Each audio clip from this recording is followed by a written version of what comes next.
all my friends are comics, so they don't want to really talk to you about it. I mean, I got one good friend that we talk a lot about relationships and really I mean, you classify, you say pimping, but pimping. People think pimping is you beat your girl and she goes sell pussy for money, but it's a mentality of when people are fascinated with pimping, they're fascinated with what does it take to get a guy to be able to have the ability to talk a girl into fucking selling her body and giving money. That's not what dudes want, but they want to know what the magical understanding of that is to like convince a girl against her better judgment that you're right, and she be happy with that situation. You know what I mean? So The Mac is your favorite movie of all time? Nah, that what didn't move me. I like American Pimp. I like pimps up, hoes down. But like I said, I'm not a pimp because I'm missing the gene that would slap a bitch for not giving me money. I'm not that dude. I'm a dude where I'm like, I want to give her money. I want to make sure she's okay, but at the same time, I want to make sure I'm okay too, and not money wise, just mentally. I want to be happy. I think my happiness, is oh sorry man. I think my happiness is paramount. I think that if it trickles down for me, it's better. For me, that's what I think. I mean, it could be misogyny or whatever, but I just think it's not 50-50. It's not. I think the only way a relationship could survive is if your girl looks at you like you're better than her. And I don't know how to explain that to make people not mad about it. I just think, if she looks at you like, man, this dude is better than me, the relationship's gonna work because she's gonna always be trying to make you equal or bring you down. So if you don't let her bring you down, she's gonna love you forever. She's just gonna always be living to get her because she hates how much she's in love with you. If your woman hates you, you're in a good relationship because she really don't hate you. She just hates how much she loves you because it makes her not focus. No, did you always have this confidence, or did you just go through pain? No, it's not. It's pain. Yeah, it's living life. Yeah. I mean, I had a couple of epiphanies here and there, and only thing you have to do to want to have happiness is accept loss, is accept that you may lose. She may walk away and like not that's the only way. All you have to do is fight rejection and fight walking away. And then once you're able to face that, then you find a good one that's gonna listen. Because most of the time, you see girls, even in this show, man, there's some girls that don't got no man. They want a man bad. They don't know how to keep one. They tired of losing them. They tired of getting one because they know how to get them. Getting a man is fucking easy. Like getting a woman is our job. Getting a woman is hard for us. Getting her is hard. Now keeping her is not hard, but getting a man is easy for a woman. But keeping a man is hard because they think their keeping skills aren't sharp. So wait, you sound like you're the love doctor. Some people call me that, man. Some people. I got a show on XM called Black Phillip. I can't tell what it's a variation of because you can get sued, but we call him Black Phillip. But like off the record is like Black Dr. Phil, And I do a show like every month on XM, and we just for 3 hours we just talk shit about girls, man. Because there's no place to talk shit about girls. Where is there? There's no place where misogyny lives. And I'm not talking about women hatred. Women haters, the He-Man Woman Haters Club, not that. So that's the dynamic that exists in today. As far as women want to be controlled to a certain extent, so they know the man is strong. Well, but they still want that. But women want to run shit.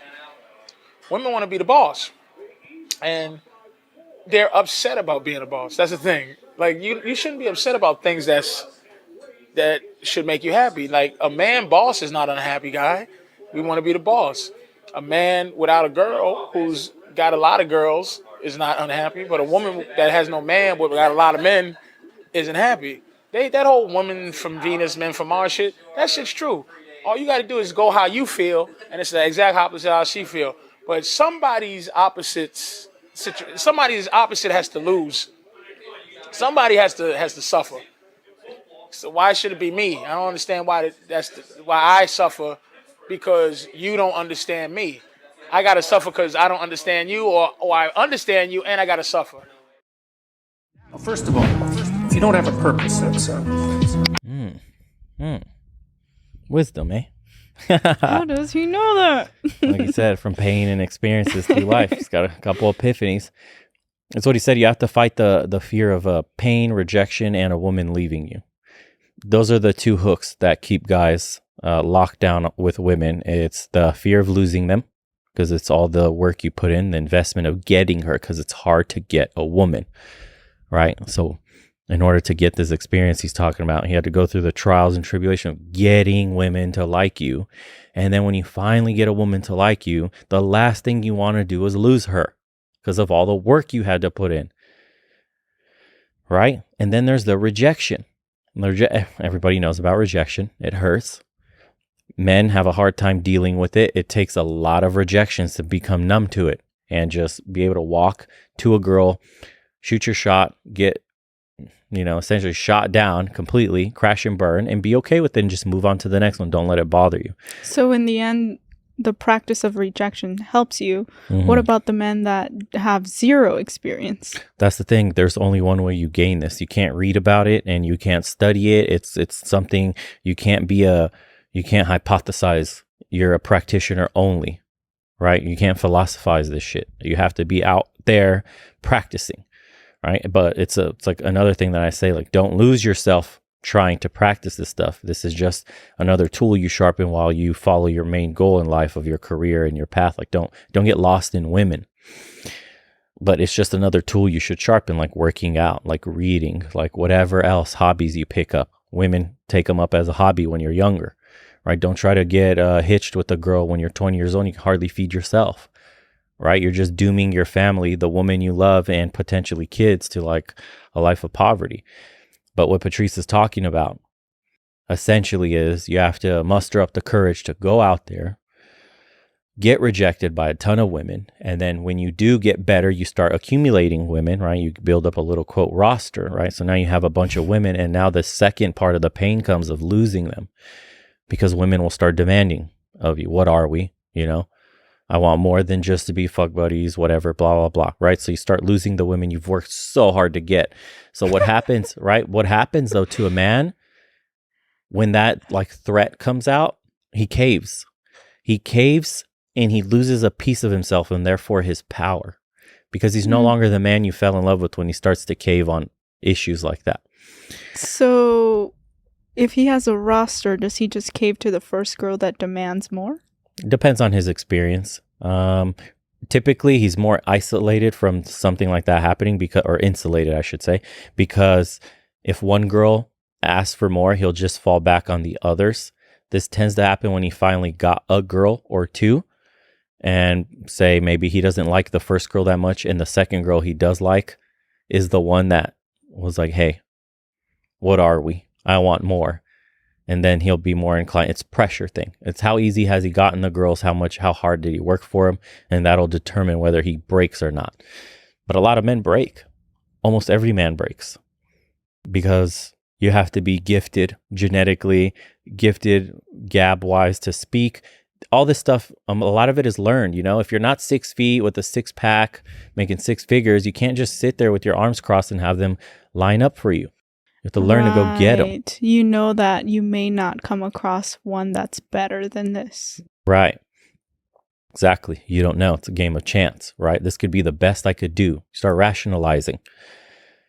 It's not easy, but again, you cannot theorize this stuff. You can't be a theorist. You must practice, and you must learn the pain of rejection. And then when you do start accumulating some women, you got to learn to be essentially outcome independent and lose them all and try again. There's nothing, because it's time consuming for a guy to become good enough to get women's attention. It is very much heavy in self-investment. You got to learn how to talk and not be a nerd and not be nervous. You got to learn to watch your energy. You can't be too thirsty. You got to know how to say the right things, lead the conversation, have a conversation, for God's sake, correctly, and not just sit there across the table like, oh, what do you like to do? Right? You have to be flowing energy. This stuff takes a while to learn. A lot of crashing and burning, right? And not only that, but physically, you need to alter yourself. You need to work out. You need to watch your body. Don't get overweight. You need to dress nice. You need to do so many things that women pick up on. Those women are watching everything. They may not be as visual as us, sexual attraction speaking, but they're very visual on minute details. Yes, on and a guy. also energy. What you said about energy. If a guy comes up to me nervous, shaking, Mhm. automatic, like you just have disqualified yourself. Exactly. There's something a lot more attractive about somebody that's very confident and Mhm. stoic. It's like experience. They know what they're doing. Mhm. You're being led from the get-go. Exactly. He's leading everything and you're allowing it as a woman. A man that's like, for example, when you go meet a girl for the first time ever, you're just walking up to her and you go, I was wondering if you weren't busy this weekend, if you'd like to go out on a date. That's a no. I don't know. No. Scratch even the nervous talk. Hey, I just saw you from the corner. I wanted to come up and say hi, and I was wondering if you were busy Saturday. Mm-hmm. You're giving me a really easy way to tell you no. Exactly.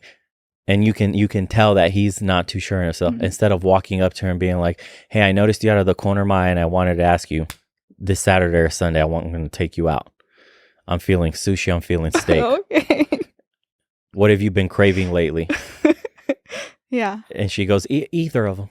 Mhm. Cool. Steak it is. Saturday, 9 p.m. Here's my number, blah, blah, blah. Or get her number. What's your number? And I'll text you the address. Blah. Mhm. Done. The way But you come off.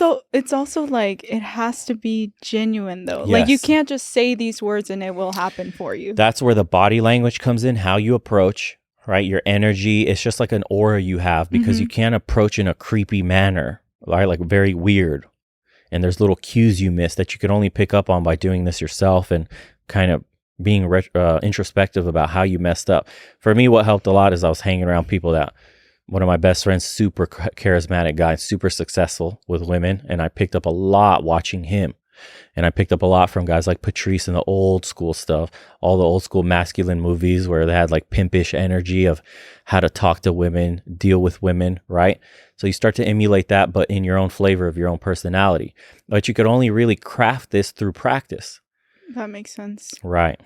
As far as his happiness, maintaining his happiness, and he mentions that women will continually try to test you, which is true, Mm-hmm. right? Because we want to feel, part of us wants to feel like we are the most important thing because our investment in the relationship is so big as a woman. Mm-hmm. So how do you manage her continually testing you to maintain your own happiness so that you can be happy in the relationship? So when he said his happiness is paramount, what he's essentially saying is do everything that makes you as the man happy first. Don't supplicate to her at all, right? Don't become her doormat, essentially is what he's saying. Why? Because women love to serve their men. Women Mhm. love to serve the men they're in love with, right? She just wants to do things for you. That's the feminine energy. Cook for you, take care of you when you're sick, Nurture. clean the house for you, do your laundry. She likes to do things for you in that manner, right? So what he's saying is, as long as I'm happy, as long as I'm doing what makes me happy, my energy carries down to my woman. Because as a woman, if your man comes home with a shitty attitude, how do you feel immediately? If he's in a bad mood, that ruins the mood of the entire house. It ruins the mood. I feel off balance. Like, what's wrong? Something's wrong. How can I help him? Mhm. Oh my God, it's just a spiral. So the energy you bring home or just put out as a man, because women are like a glass, or I should say women are essentially water that fills the glass, right? And the men are the glass. They're the form. They're what dictates the boundaries and the lines in the relationship and the hobbies and what you guys do together and how you behave with one another. And the woman just fills the glass. She just does essentially what he asks of her, what he asks of himself. So if you have a man that has a very weak, say, glass that breaks and cracks easily, the water flows out, everything becomes a mess. The relationship breaks. Mhm. Right? That's not a good, that's why I always tell men, like, have strong boundaries, keep yourself independent and your own person, make yourself happy, because that trickles down to your woman. She loves to see you happy, in a good mood. She'll want to, match your energy. Yes, because I think security is so important for women. Yes. For us to, be that feminine energy that we Mhm. talk about. You have to feel safe enough and like you're being taken care of and like your man, you can count on him. Right. And that's where all that comes from, I think. Yeah. So when he says happiness is paramount, it really is, because you'll grow to resent your partner if all you do is depend on them for happiness and you don't internalize it yourself, if whatever she does is your source, you're going to get caught in the emotional whirlwind that, women are. It is what it is, which doesn't mesh well with the man's brain. And you're going to end up being the guy that says, I need to call my wife to hang out with the guys. I need to call my wife to make sure. I need to check in with her first. That guy's done for. And you're slowly losing your woman as you're asking for permission, and you think you're doing the right thing because you're thinking of her. And in reality, you're emasculating yourself. That's perfect. So when you're thinking you're doing for her, you're actually hurting yourself. It's the exact point he made where he said, do the opposite of what they want, essentially. Do what's good, what you think is good for you, not for them. Right. And that's literally like the key. It's so counterintuitive because we're raised to like respect women, listen to women want, happy wife, happy life. Well, it's literally the exact opposite of all that. It's like a happy relationship starts with a happy man. Exactly. Yeah. If she liked you, right? She wants you to continue being you. Exactly. Even when she tries to test it. Even when she tries. And the test is literally that. That's a test. Just making sure. Are you still the man I met? Are you really you? Are you still you, or have you turned into a little puss? And if you did, I'm going to keep testing you and see if you can get it back. And then that's where you start the test increase because she's like panicking, right? Internally, her feminine energy is panicking because she's like, oh my God, you didn't used to let me get away with this. You didn't fail this test before. Uh-oh, I got to make sure he's a man. Another test. Let me double check. Let me triple check, quadruple check. And now you just failed so many lines. The boundary that you set has fallen so far behind. She's taking advantage now. Like give them an inch, they take a mile kind of thing. You're giving away inches and they're taking miles from you. You can never let up on your quote frame. Your frame is what the red pill community calls it. Your frame has to be unbreakable to a woman. Because the moment your frame breaks, you failed the test. And it's a spiral down from that. And that all happens with, ironically, not caring about women at all in terms of like what they think or do or anything. It's like learning to respect yourself as a man first, to have those boundaries, building character and values in yourself that you espouse in your life, chasing your goals and ambitions that is beyond like just the flesh of getting women, having a goal and like laser focused on it. That makes you attractive. That stuff like that lowers the handicap for what you need to do to get a woman in the first place. Yes. Mm-hmm.